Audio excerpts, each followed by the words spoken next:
Scott, tell me a little bit about your genetic work. You talked about that, and I know the folks in Hardin County are also interested in getting to this genetic tracing of bison. We sorted off our what we think of as our best genetics. You know, we have 145 females and about eight bulls we run in one group, and we do DNA test those calves to see what our bulls are doing. We only do it on the bull side of things. We track that, see what the weaning weights are, see how those calves gain.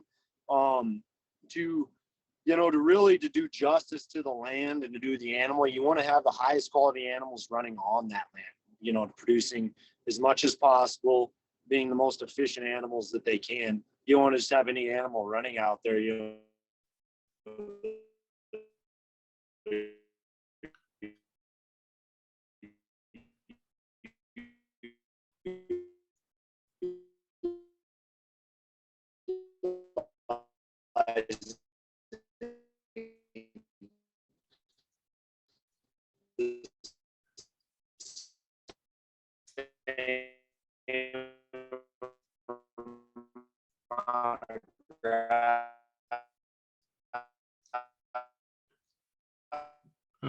We're just trying to hang on here to the signal, Scott. And not producing as many pounds of meat. And really structural, you know, bison can be productive. Bison. Keep going, you're good. Yeah, we're just focused on having efficient animals running on our land, utilizing it efficiently, I guess, to simplify things. So. Yeah. So is there a registry, a bison registry? There used to be, kinda, but it really didn't take off. You know, the last thing we want to do is turn these things into cattle. So no, we don't focus on it that much. We do keep track, you know, of lineage and things like that, but it's more on a personal level for your own operations. And you know, the genetic guys, they keep track. You know, the Kamek bison ranches, the Sandy Lemperts, the Boyd Myers, those operations, they keep track of what's going on. And we want to become one of those reputation herds, you know, that strive for the best, just like them. So yeah. I know Sandy's very, very interested and fastidious in that.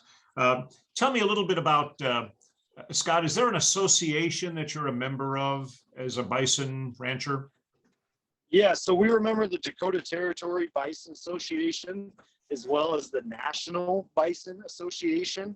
You know, with this year we're having the Dakota Territory Bison Association is having a bull challenge they've done for the last few years. It's been very successful.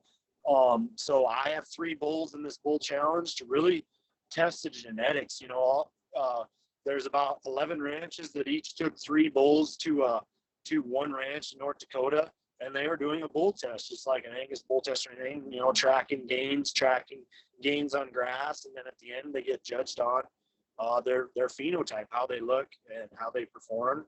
So yeah, I got a bull in 5th place right now, so I'm hoping he pulls through on the final push here. And that sale is at the Dakota Territory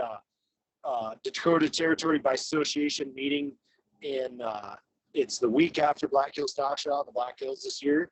So that sale will be there. And we also have this year we didn't have a heifer challenge. There's usually a heifer challenge, but this year there wasn't one. So they're just doing a consignment. You can consign whatever heifers you want. So yeah, that's what we're there. There is a focus on that. And then we also have the Gold Trophy Show and Sale, where you can consign animals at the National Bison Association Winter Conference out in Denver at that stock show. So yeah, we'll be out there. You know, we went from being an Angus week when I was younger. Yeah, we'd have bull sale and Angus week and stuff like that. So now we're running with the bison guys with all the longhorns and all that other stuff. So we've switched gears a little bit, as you could say. So well, that's kind of exciting, isn't it? Yeah. We're running with all the other guys. So yeah, it'll be interesting. Are there a lot of people like you in that business, Scott? Are there a lot of people who said, "Hey, you know what? I'm gonna go with bison for a while and see what we can do here"? A lot of younger people, a lot of young producers. there's a lot of people that are interested in it, I would say. It's just a very select operation that it fits. It's you got to have the land, it's got to be continuous. And also it's such a big step. There's a lot of people that I think would benefit, but it's such a change of lifestyle and management. I mean, not in every way, but it just is. There's, I would say, on the marketing side of things, there's a lot of marketers out there that do not have bison, which is, I don't know if it's a problem. I mean, we want to sell bison, but there's a lot of people. Bison is so hot right now. Like if you just search the internet for bison, it's 99% positive. Just positivity. So I know a lot of guys that 4 years ago they were selling T-shirts or they were selling exotic cars. Now they're selling bison meat. So that's one thing we strive for. We raise the animals we sell. Not to be negative, but that's just the way it is. It's that way with everything.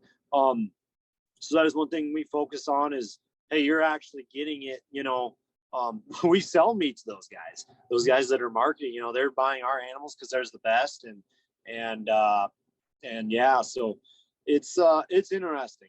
There's a lot of people that are wanting to do it. It's just such a step, and financially, it's such a big step for people. Just like Callie can tell you the challenges of that. It's almost impossible. Yeah. Well, as you said, you had a cow calf herd to sell to get into the business, right? Yep. And you're changing everything. We sold a lot of beef cattle equipment. We still use a lot of the same equipment, but and then on the meat side of things, it's just, there's so much there. The dollars can get away so fast if you're not careful. You have to be on top of it and not get taken advantage of, and also you're at mercy of economies of scale, so you have to try to be competitive, but it can be hard. So. Yeah. Callie, tell us about your work with the Cattlemen's Association and the Young Cattlemen's.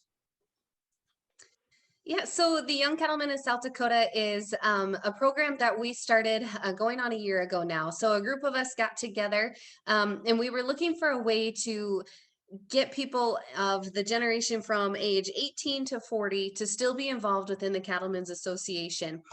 So I grew up with a family that was involved with organizations like this, so it just kind of came natural that this was something I would do. But what we saw was a disconnect from, you're in 4-H or activities when you're younger, and then you go to college and you're in those organizations, and then you graduate college, and what are you a part of?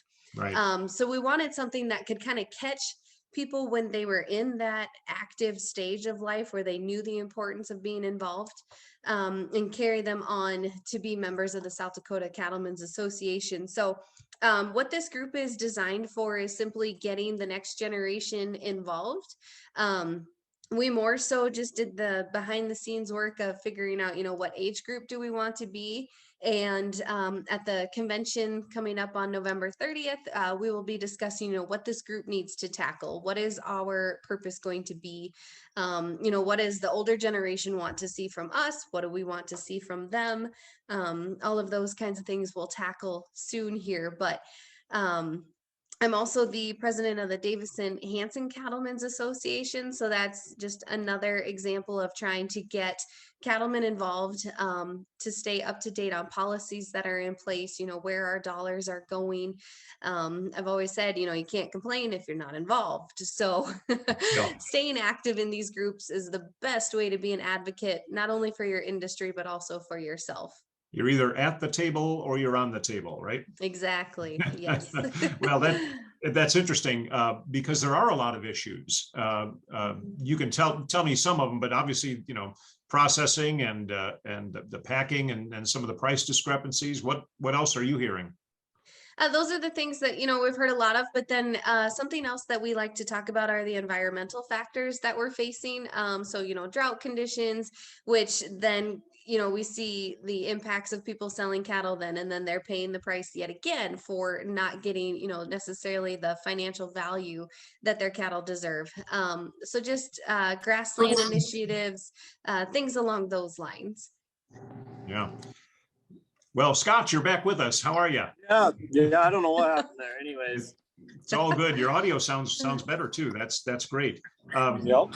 So bison are kind of the fair-haired child, right, of the beef industry. If I could go that far, bison can do no wrong. You guys are a hot product, right?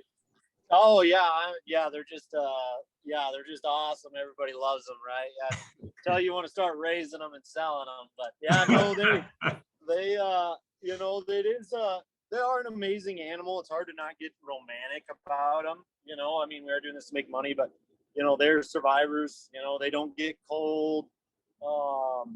They are too smart for their own good. It gets them into trouble.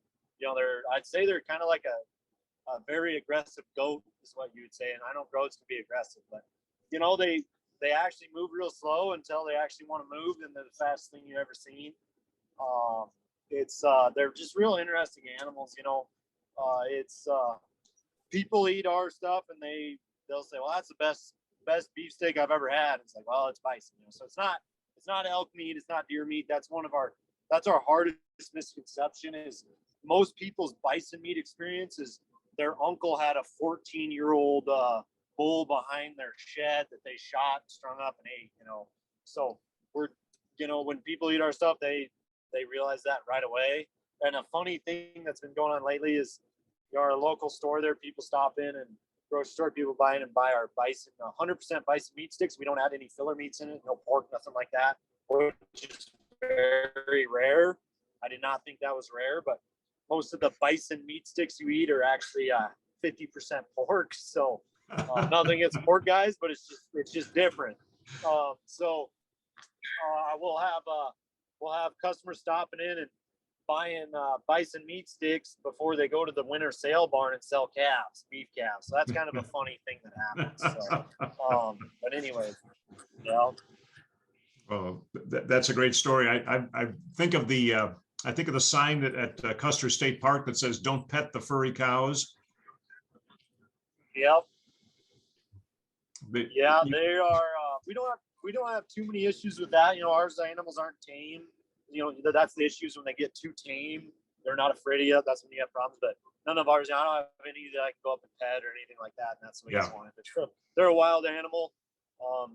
Calving season, you just got to stay out of there. You want to go check them. That's the rancher in me. But just let them do their thing. All the ones that had calving issues died 10,000 years ago. So. Well, interesting point.